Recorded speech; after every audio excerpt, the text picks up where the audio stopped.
12월 27일 수요일 시편 95편 1절로 11절 크신 하나님을 노래하라입니다. 이 시편의 저자는 예배로 부르고 있습니다. 예배로 초청하는 것이죠. 그리고 언약을 맺으신 하나님을 찬양하라 하는 것입니다.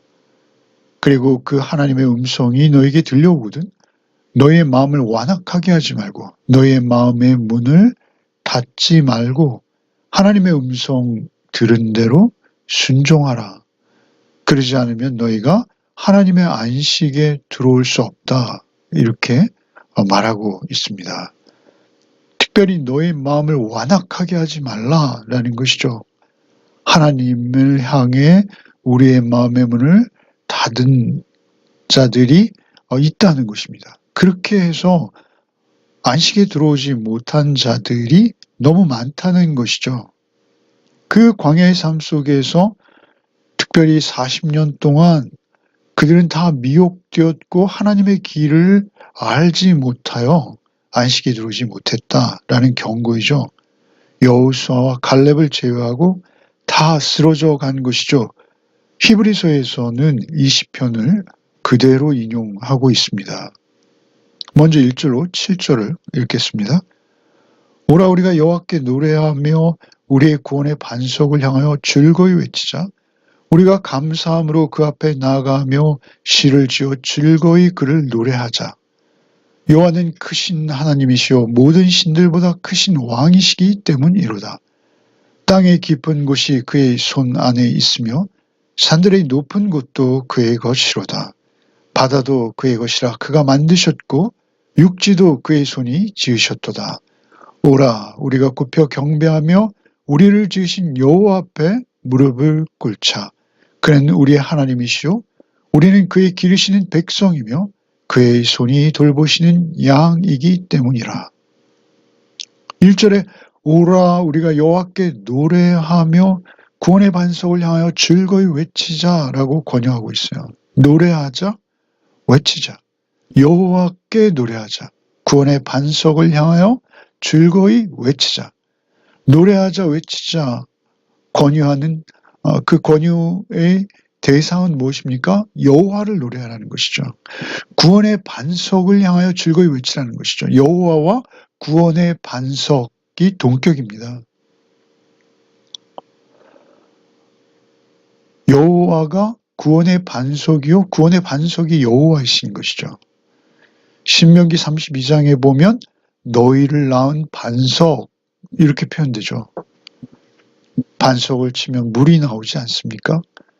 다윗은 시편의 여러 곳에서 여호와는 나의 피할 바위시요 산성이요 나의 반석이라는 고백을 많이 하고 있죠.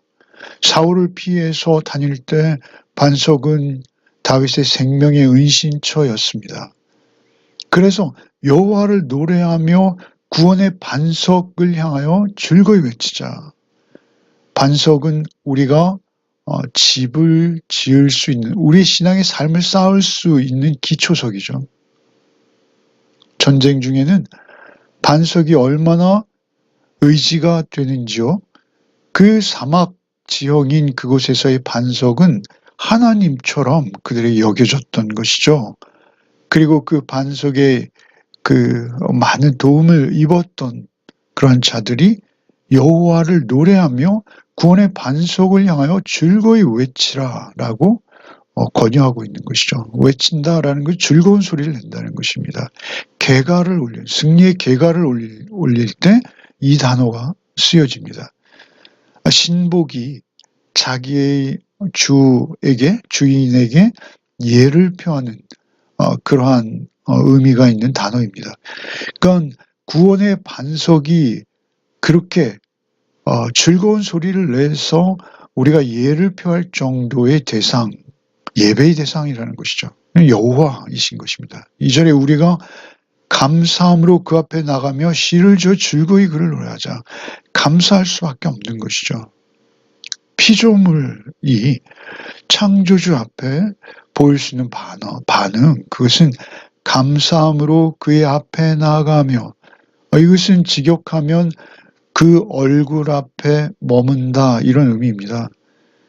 그 그러니 하나님의 임재 앞에 늘 머무는 것, 그것이 감사입니다. 우리가 하나님 알았고 하나님의 은혜를 맛보았고 당연히 감사하는 것이죠.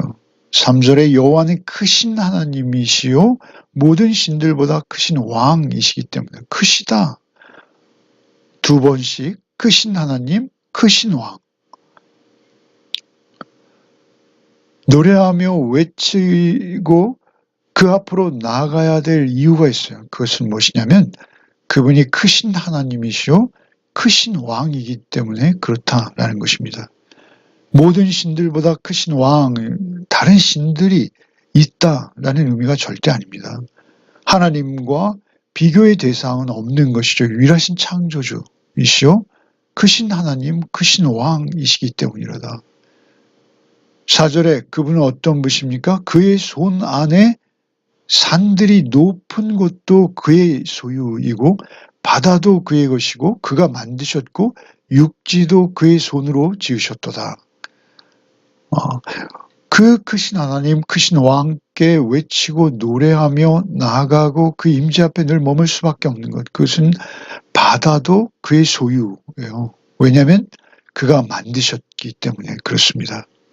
이 손이라는 표현이 두 번이나 등장하죠. 손 안에. 땅의 깊은 곳이 그의 손 안에 있으며 육지도 그의 손이 지으셨도다. 손. 그의 손 안에 있다라는 건 소유를 말하는 것이요. 육지도 그의 손이 지으셨도다라는 건 창조를 말하는 것입니다. 그 손으로 창조하셔서 만드셨고 그 손 안에 소유하고 계시다. 바다도 그의 것이라 그가 만드셨고 소유하셨어요. 육지도 그렇다. 그렇기에 우리는 외치며 노래하며 그의 임재 앞에 머물 수밖에 없다. 그리고 그분은 크신 하나님, 크신 왕이다. 6절에 오라 우리가 굽혀 경배하며 우리를 주신 여호와 앞에 무릎을 꿇자. 경배하며 우리를 지으신 창조주, 그 창조주 앞에 여호와 앞에 무릎을 꿇자. 바라크입니다. 바라크. 그 여호와 창조주 앞에 무릎을 꿇는 것이 축복이에요. 복입니다. 복. 바라크는 여기선 무릎을 꿇자라고 해석되어지만 성경에 더 많은 곳에 축복, 복 이렇게 해석되어지는 우리가 너무나 잘 알고 있는 그 유명한 바라크라는 단어입니다. 우리가 하나님께서 나를 지으신 창조주이심을 알고 고백하며 그 앞에 무릎을 꿇는 것. 크시 복입니다. 우리를 지으신 여호와 앞에 무릎을 꿇자. 그는 우리의 하나님이시요 우리는 그가 기르시는 백성이며 그의 손이 돌보시는 양이기 때문이다. 백성이요 양이라는 것이죠. 기르시는 백성, 특별히 돌보시는 양. 그렇죠. 우리는 피조물의 위치에 있습니다. 창조주를 향한 우리의 마땅한 자세는 겸손히 무릎을 꿇는 것이요. 그 무릎 꿇음 자체가 벌써 그 무릎 꿇은 피조물에게는 더할 나위 없는 큰 복이 되어지는 것이죠. 우리의 삶을 예배자로 살아내자라는 것입니다. 이제 8절부터 읽겠습니다. 너희가 오늘 그의 음성을 듣거든 너희는 무리바에서와 같이 또 광야의 마사에서 지내던 날과 같이 너희 마음을 완악하게 하지 말지어다. 그때 너희 조상들이 내가 행한 일을 보고서도 나를 시험하고 조사하였도다. 내가 40년 동안 그 세대로 말미암아 근심하여 이르기를 그들은 마음이 미혹된 백성이라 내 길을 알지 못한다 하였도다. 그러므로 내가 노하여 맹세하기를 그들은 내 안식에 들어오지 못하리라 하였도다. 특별히 여기 너희가 오늘 그의 음성을 듣거든 너무 중요하죠. 기르시는 백성이요 돌보시는 양으로서 그의 음성을 듣는 것, 그 자체가 축복입니다. 하나님이 하나님이시다라는 사실을 아는 거예요. 그 음성을 듣고 그 음성을 바라신 분, 그 음성을 내시는 분이 하나님 창조주, 생명의 주인이요 우리의 모든 존재의 근원이 되시는구나. 유일하신 진리 그 자체가 그분의 음성이구나 라는 것을 알게 되는 것이죠. 이런 음성을 우리는 들은 자들입니다. 그래서 무엇입니까? 예수께서 오셔서 나는 선한 목자라, 선한 목자는 양들을 위하여 목숨을 버린다, 이렇게 말씀하시죠. 요한복음 10장 3절에 문지기는 그들을 위하여 문을 열고 양은 그의 음성을 듣나니 그가 자기 양의 이름을 각각 불러 인도하여 내느니라. 양들은 그의 음성을 아는 고로 따라오되 타인의 음성은 알지 못하는 고로 타인을 따르지 아니하고 도리어 도망하느니라. 그러니까 그의 음성을 듣고 그의 음성이 주의 음성, 주인의 음성, 나의 창조주의 음성임을 아는 것, 그리고 그 앞에 무릎 꿇는 것, 그것이 최고의 복인 것이죠. 8절에 너희는 무리바에서와 같이 또 광야의 마사에서 지내던 날과 같이 너희 마음을 완악하게 하지 말지어다. 무리바에서 또 마사에서 다투었죠. 그들은 불평했습니다. 끊임없이 길이 나쁘다. 우리가 길을 만들겠다. 하나님은 우리에게 목말라 죽이시는구나.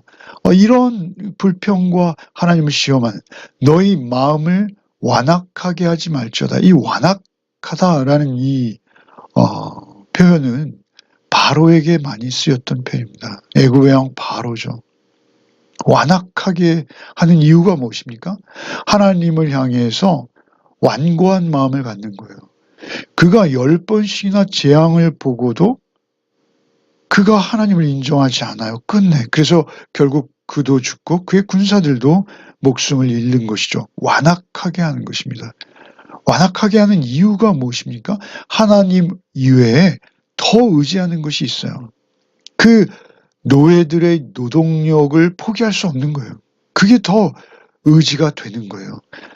우리는 어떤 세상의 신, 그 바로가 섬겼던 애굽의 우상들, 그 세상의 이념, 세상의 사상, 세상의 신념, 그들만이 가지는 특별한 어떤 가치들, 자기가 추구하는 그 이상, 가치, 그리고 무엇보다도 우리의 마음이 완악해지는 것은 스스로 자기 자신을 너무나 소중히 여겨서 하나님보다 자기 스스로 더 높아진 마음, 그게 완악한 마음입니다. 그때 우리는 하나님의 음성을 하나님의 음성, 나의 창조주의 음성으로 들을 수 없는 상태입니다. 나의 이해관계에 쫓겨서 이것이 나의 생명을 구원할 것처럼 하나님을 향해서는 오히려 귀를 닫고 다른 것에 귀를 기울이는 그 마음, 그것이 완악함입니다. 너희가 오늘 그의 음성을 듣거든 너희 무리바에서 같이 또 광야의 마사에서 지냈던 것 같이 너희 마음을 완악하게 하지 말지어다. 그때 너희 조상들이 내가 행한 일을 보고서도 나를 시험하고 조사했도다. 우리가 구원을 얻었음에도 불구하고 우리의 마음은 별도로 완악해질 수 있어요. 10절에 내가 40년 동안 그 세대로 말미암아 근심하여 이르기를 그들의 마음이 미혹된 백성이라 내 길을 알지 못한다 하였도다. 하나님의 음성을 듣지 않고 그 음성에 귀를 막으면 바른 길을 갈 수가 없어요. 미혹된 백성이라 내 길을 알지 못한다 했도다. 그러므로 내가 노하여 맹세하기를 그들은 내 안식에 들어오지 못하리라 했도다. 안식, 1차적으로 광야에서 여호수아와 갈렙을 제하고 다 쓰러졌죠. 안식할 수 있는 가나안 땅에 들어오지 못했습니다.